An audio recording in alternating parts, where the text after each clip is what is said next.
In this episode, we're going to connect identity and access decisions to privacy outcomes in a way that makes the topic feel less abstract and more like a practical safety system. Many beginners think privacy is mainly about what data you collect, but a huge portion of privacy harm comes from the wrong person or the wrong system being able to access data they do not need. That is why Identity and Access Management, IAM, is a foundation for privacy engineering, not a separate security specialty. When IAM is weak, data can be misused intentionally, exposed accidentally, or pulled at scale by compromised accounts without anyone noticing quickly. When IAM is strong, personal information stays contained because access paths are narrow, purposeful, and traceable. By the end, you should be able to explain how least privilege works in real environments, why it matters for privacy beyond breach prevention, and how to think about users, roles, and permissions in a way that supports consistent governance. A useful starting point is to define identity in a privacy context as the representation of a person or system that can request access to resources. An identity might be a human user account, a service account that runs software, or a temporary workload identity used by a cloud service. Access management is the discipline of deciding which identities can reach which resources, what actions they can perform, and under what conditions those actions are allowed. Beginners often assume access is either allowed or denied, but in real systems access has many dimensions, such as read versus write, limited fields versus full records, and specific time windows versus continuous access. Privacy depends on these nuances because reading personal information is already a powerful action, even if no change is made. Another point beginners miss is that access is not only about databases, because personal information can exist in logs, analytics stores, backups, and support tools, all of which need their own access boundaries. When you treat identity and access as the map of who can touch data, you start seeing how privacy intent is enforced daily, not only during audits. Least privilege is the guiding principle that an identity should have only the minimum access needed to perform its legitimate tasks, and nothing more. The privacy reason is straightforward. Every extra permission is an extra opportunity for exposure, misuse, or escalation. If a support agent only needs to verify an account and view recent activity summaries, giving them access to full historical records or sensitive attributes increases risk without adding value. If an engineering service only needs to validate a token, giving it direct access to customer profile tables creates a pathway for silent data movement. Beginners sometimes worry that least privilege will make work harder, but the goal is not to make systems unusable. It is to match access to purpose so people can do their jobs without becoming a privacy hazard. Least privilege also supports containment, because if one account is compromised, the attacker inherits only limited reach rather than broad control. When least privilege is applied consistently, the organization reduces the chance that one mistake turns into widespread personal information exposure. To enforce least privilege, you need a clear understanding of what the resources are and how they relate to personal information. Resources include applications, APIs, databases, file stores, dashboards, and administrative consoles, but they also include the ability to export data, change sharing settings, or create new integrations. Beginners often focus on the obvious resource, like a database table, but privacy harm can come from the ability to generate reports, download logs, or access analytics pipelines that contain linkable identifiers. A practical mindset is to treat access to data movement as high risk, because data movement creates copies and copies defeat retention and deletion goals. You should also recognize that access can be indirect, where an identity does not read the database directly, but can call a service that returns sensitive information. In that case, the service endpoint becomes the resource, and its authorization rules become the privacy boundary. When resources are mapped carefully, least privilege becomes an implementable plan rather than a slogan. Roles and responsibilities are the structure that makes least privilege scalable, because you cannot manage permissions one person at a time forever. A role groups identities by what they need to do, such as customer support, fraud investigation, data analysis, or platform administration. The privacy mistake is creating roles that are too broad, like an all-access analyst role, because broad roles become convenient shortcuts that spread data access widely. The better approach is to define roles based on tasks and to design access that aligns with the smallest meaningful unit of work. For example, a support role might access masked views by default, while an escalation role might access more sensitive fields under tighter controls and stronger auditing. Beginners should notice that role design is not just an organizational chart exercise, because it directly shapes who can see personal information during normal operations. Role design also helps reduce insider risk, because fewer people hold permissions that would allow quiet browsing of sensitive records. When roles are thoughtfully defined, least privilege is enforced by structure, not by heroic manual policing. Strong IAM for privacy also requires separation of duties, which means no single role should be able to perform an entire high-risk sequence without oversight. In privacy terms, high-risk sequences include extracting large datasets, changing access rules, disabling monitoring, or approving new transfers to third parties. If one identity can both grant itself access and then export data, the environment becomes fragile because misuse can happen quickly with little friction. Separation of duties introduces necessary checks, such as requiring a different role to approve access changes or requiring elevated access to be time-limited and recorded. Beginners sometimes hear separation of duties and think it is only for finance, but it applies strongly to data because data is a valuable asset and personal information can harm people if mishandled. It also helps avoid accidental harm, because a second set of eyes can catch misconfigurations that the first person missed. When duties are separated, privacy controls become harder to bypass casually, and investigations become easier because accountability is clearer. Authentication is the part of IAM that proves an identity is who it claims to be, and privacy depends on it, because unauthorized access is often just successful impersonation.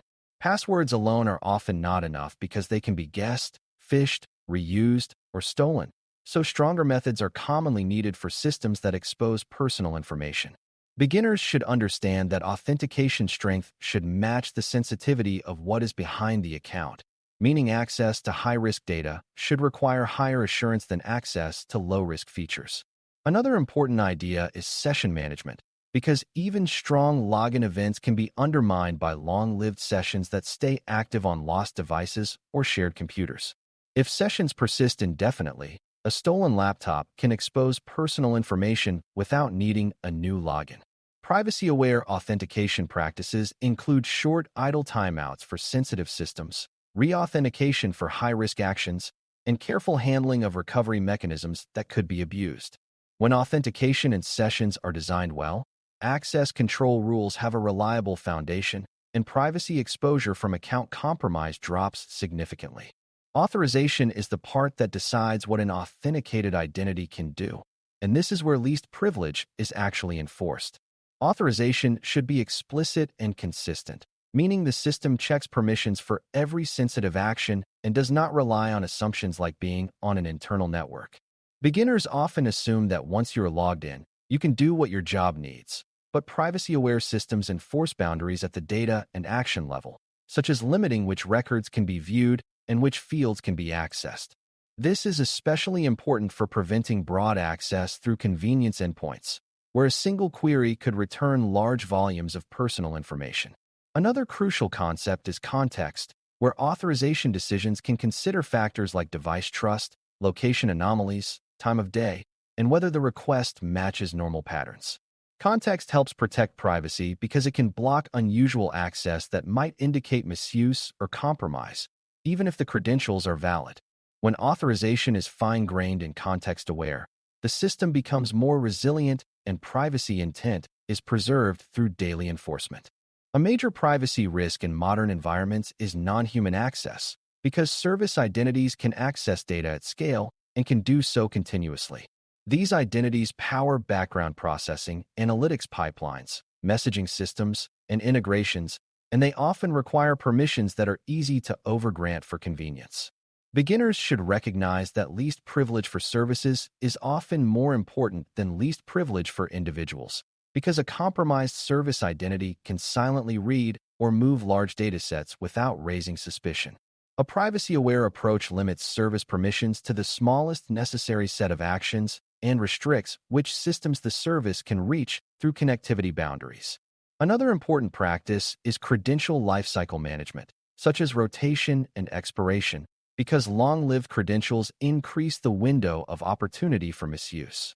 Services should also be designed to request only the data they need, not full records, which reduces the value of compromise. When service identities are treated with the same seriousness as human identities, privacy controls remain effective even as automation grows.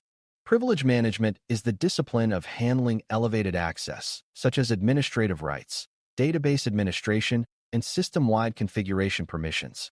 From a privacy perspective, elevated access is dangerous because it often enables bypassing normal controls, viewing raw data, and extracting data in bulk.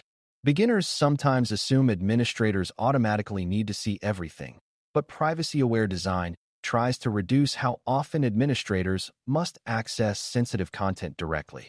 One approach is to separate platform administration from data access, so administrators can maintain systems without routinely viewing personal information. Another approach is to make elevated access time-bound, meaning it is granted for a specific need and then removed automatically. This reduces standing privilege, which is one of the biggest sources of quiet risk. Privilege management also requires strong auditing, because elevated actions should be visible and reviewable, not hidden. When privileged access is controlled and temporary, privacy exposure is reduced and accountability becomes practical. Auditing and monitoring are essential for making IAM enforceable, because controls that cannot be observed are hard to trust. Audit trails record who accessed what, when, and how, and they support both incident response and routine governance. Beginners should understand that auditing is not about mistrusting everyone. It is about being able to answer questions reliably when something goes wrong or when an access decision must be defended. Auditing also deters misuse because people are less likely to browse sensitive data casually if access is logged and reviewed. Another important aspect is anomaly detection, where systems look for unusual patterns like rapid access to many records, access outside normal hours, or access from unusual devices.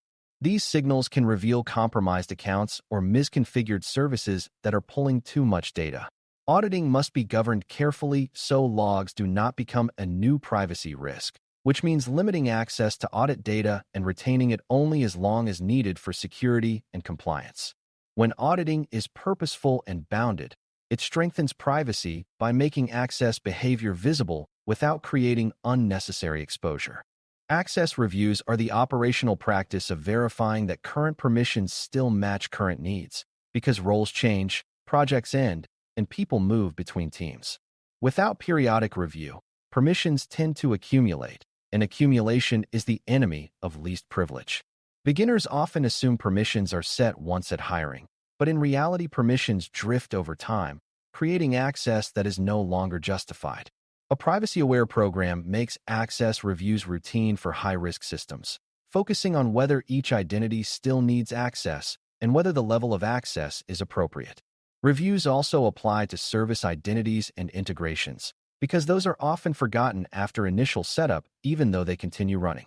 Another important concept is timely removal, because access should be revoked promptly when a person changes roles or leaves, and delayed revocation can lead to misuse or accidental exposure. Reviews should be tied to asset ownership, so there is a clear decision-maker who understands the data and can approve or deny access confidently. When access reviews are consistent, least privilege becomes stable over time rather than decaying into broad access. Privacy also depends on designing access for common workflows so people do not feel forced to bypass controls to get work done. If a support team needs to resolve issues quickly, they will seek shortcuts if the official path is too slow or too restrictive in unhelpful ways. A privacy-aware approach designs safe default views that support most tasks, such as showing masked identifiers, limited history, and only the fields needed for the support interaction.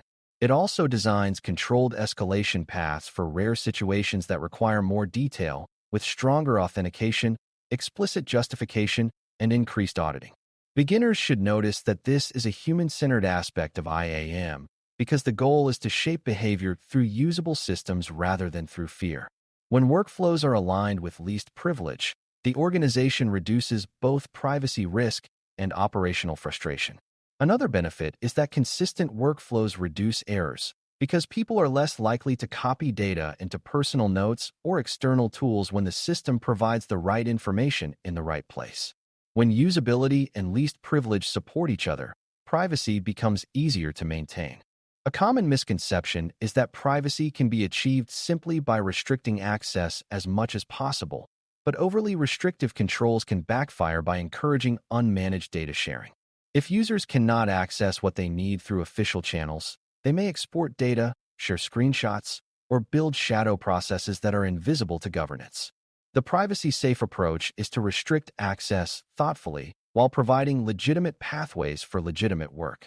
Beginners should also avoid the misconception that internal access is automatically safe, because internal misuse and accidental exposure are common and can be just as harmful as external breaches. Another misunderstanding is assuming that once data is de-identified, it no longer needs access control, but many datasets remain linkable or re-identifiable when combined with other sources. Least privilege should therefore apply even to derived datasets when there is meaningful risk of linkage or inference. When you balance restriction with usability and treat linkability honestly, you avoid simplistic solutions that create new problems. The goal is controlled access, not zero access. To make IAM effective across modern environments, it must work consistently across legacy systems, cloud services, and third-party tools, because privacy risk follows the weakest link. If one platform uses strong role-based control but another relies on shared accounts and broad permissions, personal information can leak through the weaker platform even if the rest of the program is strong. Integration between systems also matters, because permissions can be indirectly expanded when one system trusts another too much. Beginners should think about federation and single sign-on concepts at a high level, where one identity system can provide access to many services, because this can improve control and auditing when done well, but can also amplify risk when misconfigured. Another key idea is harmonizing role definitions across platforms, so a support role means similar access everywhere, rather than granting dramatically different privileges in different tools. Consistency also requires that access changes are tracked and reviewed, because configuration drift can create gaps that are hard to spot. When IAM is consistent across the stack, privacy intent becomes enforceable across the full data lifecycle instead of being localized to one system. As we conclude, the main message is that IAM enforces privacy by turning intent into daily, measurable boundaries around who can access personal information and what they can do with it. Least privilege reduces exposure by limiting permissions to what is necessary, and it supports containment by shrinking the blast radius of mistakes and compromises. Roles, separation of duties, strong authentication, and fine-grained authorization make those boundaries practical at scale, while careful management of service identities prevents automation from becoming a silent data extraction engine. Auditing, anomaly detection, and regular access reviews keep the program honest over time by revealing drift and enabling rapid response. Usable workflows and controlled escalation paths prevent people from bypassing controls through exports and shadow processes that undermine governance. Finally, consistency across legacy, cloud, and third-party platforms ensures that the strongest controls are not defeated by one weak corner of the environment. When you can explain how access boundaries protect privacy in everyday operations, you are demonstrating one of the most important skills in this domain: keeping personal information reachable only by the identities that truly need it, and only in the ways that match the original purpose. Thanks for listening. For more audio courses, daily newsletters, and more, please visit BareMetalCyber.com.